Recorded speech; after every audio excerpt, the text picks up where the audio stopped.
Les personnes atteintes d'albinisme sont souvent victimes de pratiques préjudiciables. Les pratiques préjudiciables, c'est quoi? Ce sont des pratiques et comportements persistants qui résultent d'une discrimination basée sur le sexe, le genre, l'âge ou d'autres motifs qui impliquent souvent de la violence et causent un préjudice ou une souffrance physique et psychologique.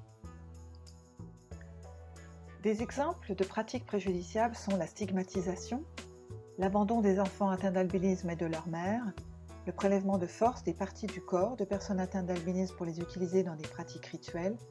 Il peut s'agir de brûler, kidnapper, trafiquer, assassiner ou infliger de la torture et d'autres traitements cruels, inhumains ou dégradants. Les pratiques préjudiciables peuvent aussi constituer des crimes de haine. Qu'est-ce qu'un crime de haine?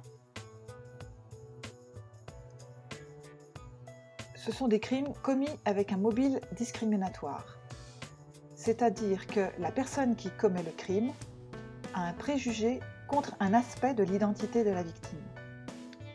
Il peut s'agir de son âge, de son sexe, de son ethnicité. Dans le cas des personnes atteintes d'albinisme, il s'agit de leur couleur de peau. Que doivent faire les gouvernements à ce sujet?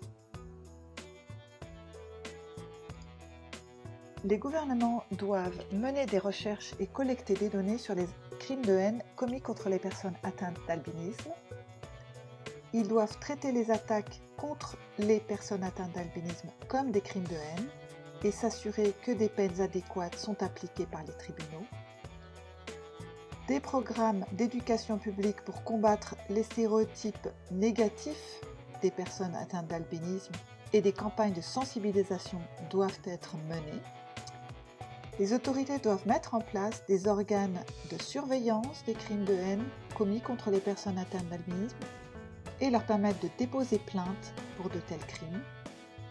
Enfin, un soutien doit être offert aux victimes de crimes de haine et aux témoins de tels crimes pour qu'ils n'aient pas peur de les dénoncer. Pour plus d'informations, lisez le rapport 2022 de l'experte indépendante des Nations Unies sur l'albinisme au Conseil des droits de l'homme.